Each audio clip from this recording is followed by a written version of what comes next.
پرانے وقتوں میں کسی گاؤں میں ایک آدمی رہتا تھا جس نے ایک گھوڑا پا رکھا تھا۔ اس آدمی کے 4 بیٹے تھے۔ باپ کے لیے تو وہ چاروں ہی لاڈلے تھے، لیکن وہ اول درجے کے بیوقوف تھے۔ جب وہ آدمی مر گیا تو اس کے بیٹوں نے آپس میں مشورہ کیا کہ باپ تو دنیا سے چلا گیا، اب اس گھوڑے کو کون پالے گا۔ انہوں نے مل کر فیصلہ کیا کہ گھوڑے کو کاٹ کر آپس میں تقسیم کر لیتے ہیں۔ ہر بھائی کے حصے میں گھوڑے کی ایک ٹانگ آئے گی، لیکن ان کے لیے مصیبت یہ بنی گھوڑے کے باقی جسم کو کیسے بانٹا جائے۔ وہ گھوڑے کے پاس کھڑے یہی حساب کتاب لگا رہے تھے کہ اسی دوران وہاں سے ایک شخص گزرا۔ اس نے ان 4 بھائیوں سے پوچھا، آپ کو کس بات پر آپس میں اختلاف ہے؟ مجھے بتاؤ، ہو سکتا ہے میں تمہارے مسئلے کا کوئی نہ کوئی حل نکال سکوں۔ 4 بھائیوں میں سے ایک نے جواب دیا، ہم 4 بھائی ہیں، آپ ہمیں بتائیں ہم اس گھوڑے کو آپس میں کیسے بانٹیں۔ اس شخص نے کہا، یہ تو بہت آسان بات ہے، ایسا کرو اس گھوڑے کو بیچ دو، جو رقم ملے وہ آپس میں بانٹ لو۔ 4 بھائی اس بات پر راضی ہو گئے اور گھوڑے کو بیچنے کے لیے شہر کی طرف روانہ ہوئے۔ جنگل سے گزرتے ہوئے وہیں انہیں رات ہو گئی۔ 4 بھائی دن بھر کے تھکے ہوئے تھے۔ وہ جیسے ہی لیٹے انہیں نیند آ گئی۔ جب وہ گہری نیند میں سو رہے تھے تو رات کے کسی پہر ایک چور وہاں سے گزرا۔ اس نے دیکھا 4 بے خبر سو رہے ہیں اور زور زور سے خراٹے لے رہے ہیں۔ چور آہستہ سے گھوڑے کی طرف بڑھا، گھوڑے کی رسی کھولی اور آہستہ سے گھوڑے کو بھگا کر وہاں سے لے چلا گیا۔ تھوڑی دیر بعد ایک بھائی کی آنکھ کھلی تو اس نے دیکھا کہ گھوڑا وہاں نہیں ہے، گھوڑا چوری ہو چکا ہے۔ اس نے دوسرے بھائیوں کو بتایا۔ ایک بھائی نے انگڑائی لیتے ہوئے کہا، سو جاؤ، رمضان خان لے گیا ہوگا، صبح دیکھ لیں گے۔ صبح جب 4 بھائیوں کی آنکھ کھلی تو وہ رمضان کو ڈھونڈنے نکل پڑے۔ راستے میں انہوں نے ایک اونٹ کے پاؤں کے نشان دیکھے تو ان میں سے ایک بھائی نے کہا، یہ دیکھو اونٹ کے پاؤں کے نشان ہیں۔ دوسرے بھائی نے کہا، یہ کسی نر اونٹ کے پاؤں کے نشان ہیں۔ تیسرا کہنے لگا، یہ اونٹ تو ایک آنکھ سے اندھا لگتا ہے، اور چوتھا بولا، رسی توڑ کر بھاگا ہوگا۔ پھر 4 آگے بڑھے۔ ابھی کچھ دیر دور گئے ہوں گے، انہوں نے دیکھا کہ ایک شخص پریشان حالت میں آ رہا ہے۔ اس نے ان سے پوچھا، آپ لوگوں نے یہاں کوئی اونٹ تو نہیں دیکھا؟ ان میں سے ایک نے کہا، نر اونٹ۔ دوسرے نے کہا، ایک آنکھ سے اندھا بھی تھا۔ تیسرے نے کہا، رسی توڑ کر بھاگا تھا۔ وہ شخص کہنے لگا، تم بالکل ٹھیک کہتے ہو، یہ بتاؤ کہ اونٹ کہاں دیکھا تم نے؟ اس پر انہوں نے یک زبان ہو کر کہا، ہم نے اونٹ تو نہیں دیکھا، تم آگے جا کر تلاش کرو۔ وہ شخص کہنے لگا، بھائیو، تمہارے پاس اونٹ کے متعلق اتنی معلومات ہے اور پھر بھی تم ان کا انکار کر رہے ہو، بھلا یہ کیا بات ہوئی؟ تم لوگوں نے ہی میرا اونٹ چرایا ہوگا۔ چلو بادشاہ کے پاس چلتے ہیں، وہ ہی اسی بارے میں فیصلہ کریں گے۔ 4 بھائی اور اونٹ کا مالک بادشاہ کے دربار کی طرف روانہ ہو گئے۔ راستے میں زمین پر انہیں کسی انسان کے پیروں کے نشان نظر آئے۔ ان 4 بھائیوں میں سے ایک نے کہا، یہ عورت کے پاؤں کے نشان ہیں۔ دوسرے نے کہا، یہ گھر سے ناراض ہو کر نکلی ہے۔ تیسرے نے کہا، بھائی یہ تو پیٹ سے لگتی ہے، یعنی اسے بچہ ہونے والا ہے۔ باتیں کرتے کرتے آگے بڑھے تو ایک شخص بھاگا آیا۔ اس نے ان سے پوچھا، تم لوگوں نے کسی عورت کو تو نہیں دیکھا؟ ایک بھائی نے کہا، وہ جو ناراض ہو کر گھر سے نکلی تھی۔ اب دوسرا بھائی بولا، میرے خیال سے پیٹ سے بھی تھی۔ اس نے کہا، ہاں بالکل درست کہہ رہے ہو۔ تیسرے نے کہا، رات کے وقت گھر سے بھاگ گئی تھی۔ ہاں بالکل ٹھیک، اب بتاؤ وہ کہاں ہے؟ 4 بھائیوں نے پھر سے یک زبان ہو کر کہا، ہم نے تو اسے نہیں دیکھا، جا کر کہیں اور تلاش کرو۔ وہ شخص کہنے لگا، میں تمہاری بات پر کیسے یقین کر لوں؟ تم سب کچھ جانتے ہو اور اب کہہ رہے ہو اس کے بارے میں معلوم نہیں۔ میری عورت یقیناً تم لوگوں کے پاس ہے۔ وہ بھائی کہنے لگے، اگر تمہیں ہم پر شک ہے تو تمہیں ہماری بات پر یقین نہیں تو آؤ ہمارے ساتھ بادشاہ کے پاس چلو تاکہ اس معاملے کا فیصلہ کریں۔ اب وہ شخص بھی ان کے ساتھ چل پڑا۔ چلتے چلتے وہ ایک شہر میں پہنچ گئے۔ ایک گلی میں انہوں نے ایک شخص سے پوچھا کہ رمضان خان کا گھر کہاں ہے؟ اس نے ساتھ والے گھر کی طرف اشارہ کیا۔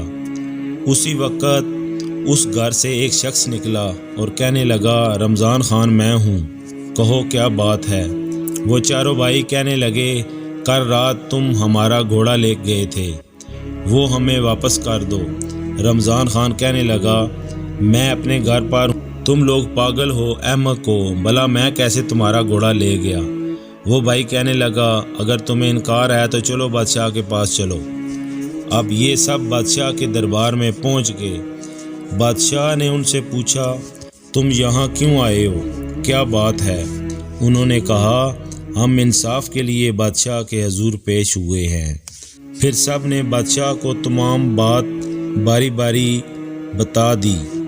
اونٹ مالک نے کہا، جناب، ان لوگوں نے پہلے میرے گم شدہ اونٹ کے متعلق تمام باتیں درست بتائیں، پھر کہتے ہیں ہم نے اسے نہیں دیکھا۔ اونٹ کو چرانے والے یقیناً یہی لوگ ہیں، مجھے انصاف چاہیے۔ دوسرا شخص کہنے لگا، میری بیوی رات کو گھر سے نکلی ہے اور ان لوگوں نے اس کے بارے میں مجھے صحیح معلومات دی اور ساتھ ہی کہتے ہیں ہم نے اسے نہیں دیکھا۔ میری بیوی کو اغوا کرنے والے یہی چاروں ہیں اور کوئی نہیں۔ بادشاہ نے ان چاروں بھائیوں سے پوچھا، تم لوگ اپنی صفائی میں کیا کہنا چاہتے ہو؟ ان بھائیوں نے جواب دیا، حضور ہماری بات تو توجہ سے سن لیں۔ رات کو رمضان خان نے ہمارا گھوڑا چوری کر لیا۔ ابھی وہ اتنا ہی کہہ پائے تھے کہ رمضان خان نے کہا، علی جاں، مجھے اس کے متعلق بالکل علم نہیں، مجھے یہ لوگ بلا وجہ پکڑ لائے ہیں۔ اب بادشاہ نے چاروں بھائیوں سے پوچھا، یہ بتاؤ کہ رمضان خان جب گھوڑا چوری کر کے لے جا رہا تھا تو تم نے کسی نے دیکھا؟ وہ بھائی کہنے لگے، حضور ہم میں سے اسے کسی نے نہیں دیکھا۔ پھر بادشاہ نے غصے میں کہا، جب تم لوگوں نے اسے دیکھا ہی نہیں تو اس پر جھوٹا الزام کیوں لگاتے ہو؟ دوسرے لوگ تمہیں اپنی مقدموں میں ملزم ٹھہرا رہے ہیں اور اس کی صفائی میں تم کیا کہنا چاہتے ہو؟ ان چاروں بیوقوف بھائیوں نے کہا، حضور یہ لوگ ہم پر تہمت لگا رہے ہیں، ہم مجرم نہیں، دراصل ہم علم غیب جانتے ہیں، ہمیں سب کچھ اسی علم کی ذریعے ہی یہ معلوم ہوتا ہے۔ بادشاہ نے کہا، اگر بالکل ایسا ہے تو میں تم کو دیکھوں گا کہ واقعی تم کو علم غیب آتا ہے یا نہیں۔ تم باتیں بنا رہے ہو، اس لیے میں ایک چیز کو دوسری چیز کے اندر چھپا کر رکھوں گا۔ اگر تم لوگوں نے صحیح طور پر بتا دیا تو میں سمجھوں گا تم لوگ واقعی ہی علم غیب جانتے ہو، تم لوگ بے قصور ہو۔ بادشاہ نے ایک انار منگوایا اور اسے صندوق میں بند کر کے ان سے پوچھنے لگا، بتاؤ اس صندوق کے اندر کیا چیز ہے؟ وہ چاروں بھائی ایک دوسرے کا منہ دیکھنے لگے۔ سب سے بڑے بھائی نے کہا، کوئی گول گول سی چیز ہے۔ دوسرے بھائی نے کہا، اس کے اوپر تاج بھی ہے۔ تیسرا کہنے لگا، بیچ میں دانے دانے ہیں۔ چوتھے نے کہا، کیوں نہیں کہتے صندوق میں انار ہے؟ اب بادشاہ کو یقین ہو گیا کہ یہ بھائی سچے ہیں اور یہ علم غیب جانتے ہیں۔ بادشاہ نے رمضان خان سے کہا، ان بھائیوں کا گھوڑا واپس کر دو یا اس کی قیمت ادا کرو، اور دوسروں سے کہا، جاؤ تم اپنا اونٹ اور یہ اپنی بیوی کو تلاش کرے، کیونکہ یہ بھائی واقعی علم غیب جانتے ہیں۔ رمضان خان سے گھوڑے کی قیمت وصول کر کے ان چاروں بھائیوں نے اس رقم سے بھیڑ بکریاں خرید لیں اور اپنے گاؤں کی طرف روانہ ہوئے۔ دوپہر کے وقت وہ ایک جنگل میں پہنچے۔ وہاں درختوں کا سایہ تھا اور ٹھنڈی ٹھنڈی ہوا چل رہی تھی۔ چاروں بھائی تھکن سے چور و چور ہو چکے تھے، اس لیے وہیں بے خبر ہو کر سو گئے۔ جب ایک بھائی کی آنکھ کھلی تو اس نے دیکھا کہ بکری کا ایک بچہ ایک درخت پہ چڑھا ہوا ہے اور بھیڑیں جگالی کرتی منہ ہلا رہی ہیں۔ اس نے اپنے بھائیوں سے کہا، چپکے سے اٹھ جاؤ۔ بھائی پوچھنے لگے، کیوں، کیا ہوا؟ اس نے کہا، بکریاں ڈنڈے توڑ رہی ہیں اور بھیڑیں ہمیں مارنے کے لیے آپس میں مشورہ کر رہی ہیں۔ چاروں بھائی وہاں سے بھاگ نکلے اور بھیڑ بکریوں کو وہیں چھوڑ دیا۔ ایک بھیڑ نے ان کے پیچھے بھاگنا شروع کر دیا۔ ایک بھائی نے پتھر اٹھا کر بھیڑ کو دے مارا اور کہا، بھائیو، ایک کو تو میں نے مار دیا ہے، اب جتنا جلدی ہو سکے یہاں سے بھاگ چلو۔ جب وہ کافی دیر بھاگتے رہے تو تھک گئے، ان کی سانسیں پھولنے لگی۔ بھاگتے بھاگتے وہ رکے تو ایک نے کہا، گنتی کرو، کیا ہم سب چاروں بھائی سب مکمل ہیں یا نہیں؟ یہ کہہ کر چوتھے بھائی نے گننا شروع کیا، لیکن اپنے آپ کو گننا بھول گیا اور کہنے لگا، ہم تو 3 ہیں، ہمارا چوتھا بھائی غائب ہے۔ دوسرے نے کہا، ٹھہرو، میں گنتی کرتا ہوں۔ پھر اس نے گنتی شروع کی، یہ 1، یہ 2، یہ 3، ہم سب میں سے واقعی چوتھا بھائی غائب ہے۔ اسی طرح باری باری چاروں بھائیوں نے گنتی کی اور ہر ایک نے اپنے آپ کو نہیں گنا۔ وہ سمجھتے رہے کہ چوتھا بھائی کہیں گم ہے۔ اسی دوران وہاں سے گھوڑ سوار گزر رہا تھا۔ جب اس نے ان بھائیوں کی یہ حرکت دیکھی تو وہ سمجھ گیا کہ یہ کوئی اول درجے کے بیوقوف ہیں۔ اس نے کہا، اگر میں تم لوگوں کی گنتی مکمل کر دوں تو مجھے کیا ملے گا؟ چاروں بھائی کہنے لگے، پھر ہم سب تمہارے حکم کی تکمیل کریں گے، جہاں تم ہمیں لے جاؤ گے ہم تمہارے ساتھ جائیں گے۔ گھوڑ سوار نے پہلے بھائی کا ہاتھ پکڑا اور کہا، یہ 1، پھر دوسرے کا ہاتھ پکڑا اور بولا، یہ 2، اسی طرح گنتی مکمل کی۔ اس پر چاروں بھائی خوش ہو گئے اور کہنے لگے، ہم آج سے تمہارے غلام ہیں۔ گھوڑ سوار نے ان سے پوچھا، تم لوگ ایسے کیوں بھاگ رہے تھے؟ انہوں نے ایک آواز میں کہا، ہماری بکریاں ڈنڈے توڑ رہی تھیں اور بھیڑیں ہمیں مارنے کے لیے مشورہ کر رہی تھیں۔ گھوڑ سوار نے ان سے کہا، اب میرے ساتھ چلو تاکہ میں تمہاری بھیڑ بکریوں کے ساتھ صلح کروا سکوں۔ جب وہ جنگل کے قریب پہنچے تو راستے میں وہی بھیڑ وہاں مری پڑی تھی۔ وہ بھائی کہنے لگے، یہی وہ بھیڑ ہے جو ہمیں مارنے کا منصوبہ بنا رہی تھی۔ جنگل میں پہنچ کر جب ان کی نظر بھیڑ بکریوں پر پڑی تو چاروں بھائی گھبرانے لگے۔ گھوڑ سوار بھیڑ بکریوں کے قریب گیا اور پھر اس نے ان بھائیوں سے کہا، اب بھیڑ بکریاں تمہیں کچھ نہیں کہیں گی۔ اس کے بعد اس نے کہا، آؤ تم بھی میرے ساتھ چلو۔ گھوڑ سوار بھیڑ بکریوں کو لے کر گھر پہنچا۔ چاروں بھائی بھی اس کے ساتھ تھے کیونکہ وہ اس کی غلامی قبول کر چکے تھے۔ اس نے ان چاروں بھائیوں کو اپنے سامنے کھڑا کیا اور سب کی ذمہ داری لگانا شروع کر دی کہ ایک کو کہا کہ تم ریوڑ چرانے لے جاؤ، دوسرے کو کہا تم بیلوں کے جوڑے کے لیے گھاس کاٹ کر لاؤ اور انہیں کھلاؤ، اور تیسرے بھائی کو کہا میری ماں بیمار ہے، تم اس کا خیال رکھو گے اور یاد رکھنا اس پر مکھی بھی نہ بیٹھے، اور آخری کو کہنے لگا تم گندم کی فصل کی کٹائی کر کے ایک جگہ سلیقے سے رکھ دو۔ مختلف کام ان چاروں بھائیوں کے سپرد کر کے گھوڑ سوار اب اپنے کام اور کاروبار میں مصروف ہو گیا۔ جس بھائی کے ذمہ مکھی اڑانے کا کام تھا وہ ایک ڈنڈا لے کر بیٹھ گیا۔ جب گھوڑ سوار کی ماں پر کوئی بھی مکھی بیٹھتی تو وہ مکھی کو ڈنڈے سے مارتا اور وہ بیچاری بڑھیا چیختی چلاتی رہی۔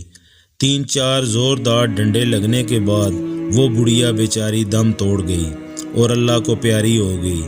جب وہ بالکل خاموش اور ساکت ہو گئی تو اس نے سوچا شاید وہ بڑھیا آرام کر رہی ہے۔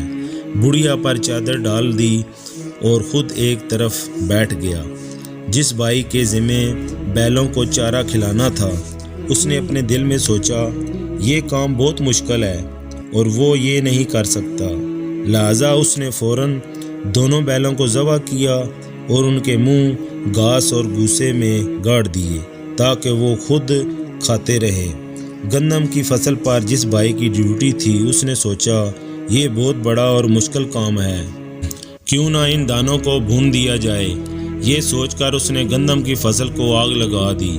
اب چوتھا بھائی جو بھیڑ بکریوں کو لے کر گیا تھا وہ بھیڑوں کو چرا رہا تھا کہ اچانک وہاں بھیڑیے آ نکلے اور بھیڑوں کو ایک ایک کر کے کھانے لگے۔ اس نے سوچا کہ اس گاؤں کے کتے بیچارے کتنے بھوکے ہیں اور لگتا ہے ان کے مالک ان کو کھانے کے لیے کچھ نہیں دیتے۔ اس نے بھیڑوں کو وہیں چھوڑا اور خود واپس گھر لوٹ آیا۔ دوپہر کو جب گھوڑ سوار گھر پہنچا تو ایک بھائی سے پوچھنے لگا، کیا تم نے میری ماں کی اچھی طرح خدمت کی؟ وہ بھائی کہنے لگا، جناب آپ کیا پوچھتے ہیں، جب سے آپ گئے ہیں وہ آرام کر رہی ہیں۔ جب گھوڑ سوار نے چادر اٹھا کر دیکھا تو ماں کا چہرہ خون آلود تھا اور وہ مر چکی تھی۔ گھوڑ سوار اب رونے دھونے لگا اور سوچا کہ دوسرے بھائیوں کو بھی خبر لوں۔ جب اس نے بیل والے سے پوچھا کہ تم نے کیا کیا، وہ کہنے لگا، ابھی تک بیلوں کے منہ بھوسے میں ڈالے ہوئے ہیں تاکہ ان کے پیٹ اچھی طرح بھر جائیں۔ جب گھوڑ سوار نے دیکھا تو بیلوں کے سر کٹے ہوئے اور گوسے میں دفن تھے۔ اس کے بعد اس نے فصل کاٹنے والے سے پوچھا، کیا تم نے فصل کٹائی کر دی؟ تو اس نے خوشی خوشی بتایا، مجھے خیال آیا کہ آپ کی ماں بہت بوڑھی ہے، بھلا روٹی کہاں پکائے گی، میں نے گندم کو ہی بھون دیا۔ جب گھوڑ سوار نے دیکھا تو اس کی پوری گندم کی فصل جلی ہوئی تھی۔ اب گھوڑ سوار نے آخری بھائی سے پوچھا، بھیڑ بکریاں کہاں ہیں؟ تو وہ کہنے لگا، اس شہر کے کتے بہت بھوکے ہیں، میں ایسے بھوکے کتے نہیں دیکھے۔ وہ آ کر بکریوں کو کھانے لگے، میں نے انہیں کھانے دیا، میں نے انہیں روکنے کی کوشش نہیں کی۔ گھوڑ سوار نے سب کی باتیں سنی تو سر پیٹ لیا اور پھر چاروں کو طلب کر کے کہا، تم لوگوں نے مجھے اس قدر نقصان پہنچایا ہے کہ میری آئندہ نسلیں بھی یاد رکھیں گی۔ تم لوگوں نے میری ماں کو مار ڈالا اور میرے کاروبار کو تباہ کر دیا۔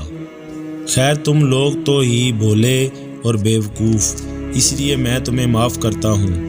اب تم کچھ ایسا کرو کہ بیلچہ لے کر قبرستان جاؤ اور وہاں ایک ایسی قبر تیار کرو جو کان کے برابر گہری ہو۔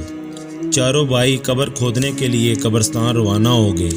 ایک بھائی نے وہاں بیلچہ مارا اور دوسرے بھائی نے وہاں کان رکھا اور کہنے لگا کہ قبر تو کان سے بڑی ہو گئی ہے۔ باقی بھائیوں نے بھی اپنا اپنا کان وہاں اس قبر کے نشان پر رکھا اور کہنے لگے، یہ قبر تو کان سے بڑی بن گئی ہے۔ انہوں نے سوچا کہ گھوڑ سوار پہلے ہی ان سے ناراض ہے، اگر اس کی ماں کی قبر بڑی بن گئی تو وہ اور بھی زیادہ بگڑ جائے گا۔ انہوں نے قبر کو وہیں چھوڑا اور یہ سوچ کر گھر پہنچ گئے کہ قبر بن چکی ہے۔ تو گھوڑ سوار حیران ہوا یہ دیکھ کر کہ اتنی جلدی کیسے واپس آ گئے۔ اس نے پوچھا، کیا تم نے قبر بھی کھودی ہے یا ویسے ہی واپس آ گئے ہو؟ وہ بھائی کہنے لگے، یہ کوئی مشکل کام نہیں تھا، ہم تو قبر کھود کر ابھی آ چکے ہیں۔ گھوڑ سوار نے کہا، اس کام میں تو کافی وقت لگتا ہے، معلوم نہیں تم لوگوں نے اتنی جلدی قبر کیسے کھود لی۔ چلو میرے ساتھ، چلو مجھے دکھاؤ۔ جب قبرستان پہنچے تو قبر تلاش کرنے لگے، مگر وہ قبر کہیں نظر نہ آئی۔ قبر تلاش کرتے کرتے کافی وقت لگ گیا۔ آخرکار ایک بھائی بولا، جناب یہ دیکھیں، یہ کان کے برابر قبر۔ گھوڑ سوار کہنے لگا، ارے بدھو، کان کی طرف اشارے کر کے گہرائی بتائی تھی، یہ تو محض مٹھی بھر قبر ہے۔ پھر اس نے کہا، تم چاروں بھائی جاؤ اور میری ماں کی لاش لے آؤ، میں خود اس کے لیے قبر کھودوں گا۔ اور مردہ بڑھیا کو چارپائی پر رکھ کر دوڑتے ہوئے قبرستان کی طرف آئے، مگر راستے میں وہ بڑھیا چارپائی سے کہیں گر گئی۔ قبرستان پہنچ کر جب انہوں نے چارپائی رکھی تو ایک دوسرے کا منہ تکنے لگے۔ گھوڑ سوار نے پوچھا، میری ماں کہاں ہے؟ انہوں نے کہا، جناب ہم لاش لے کر آ رہے تھے لیکن وہ راستے میں کہیں بھاگ گئی، اب ہم یہاں پہنچ گئے ہیں۔ اب ہم نے جو دیکھا وہ یہ ہے کہ چارپائی خالی ہے۔ گھوڑ سوار کہنے لگا، یہ کیسے ممکن ہے کہ ایک مردہ بھاگ جائے؟ گھوڑ سوار پھر غصے سے کہنے لگا، جا کر میری ماں کو جس طرح بھی ممکن ہو تلاش کر کے لاؤ۔ ورنہ اس کی جگہ تم چاروں کو یہاں دفن کر دوں گا۔ چاروں بھائی بڑھیا کی تلاش کرنے جا رہے تھے کہ راستے میں انہیں ایک بوڑھی عورت نظر آئی جو لکڑیاں جمع کر رہی تھی۔ انہوں نے اس بڑھیا سے کہا، تم یہاں لکڑیاں جمع کر رہی ہو؟ تمہارا بیٹا ہمیں دھمکیاں دے رہا ہے، چلو ہمارے ساتھ چلو۔ چاروں بھائیوں نے اس بوڑھی عورت کو زبردستی پکڑ کر چارپائی پر لٹایا اور قبرستان کی طرف روانہ ہو گئے۔ وہ بیچاری بوڑھی عورت چیختی چلاتی رہی مگر ان بھائیوں نے اس کی ایک نہ سنی۔ جب قبرستان پہنچے تو گھوڑ سوار سے کہنے لگے، یہ لو اپنی ماں، اب اسے سنبھال لو، ہم تو مفت میں ہی بدنام ہو رہے ہیں۔ یہ ابھی بھی نہیں آ رہی تھی، ہم اسے زبردستی پکڑ کر لائے ہیں۔ گھوڑ سوار نے بوڑھی عورت کو دیکھا تو اس سے معافی مانگی اور پھر کہنے لگا، انہوں نے میری بوڑھی ماں کی لاش کو کہیں گم کر دیا ہے، میں اس کی معافی مانگتا ہوں۔ اس کے بعد گھوڑ سوار خود گیا اور اپنی ماں کی لاش کو تلاش کر کے لایا اور اسے دفن کیا۔ گھوڑ سوار ان بیوقوف بھائیوں کی بیوقوفیوں سے تنگ آ چکا تھا، اس لیے اس نے دھکے مار مار کر چاروں کو گھر سے باہر نکال دیا۔ دوستو، امید ہے کہ آپ کو آج کی ویڈیو پسند آئی ہوگی۔ کمنٹس میں اپنی رائے کا اظہار ضرور کریں اور ہمارے چینل کو سبسکرائب کریں۔ شکریہ۔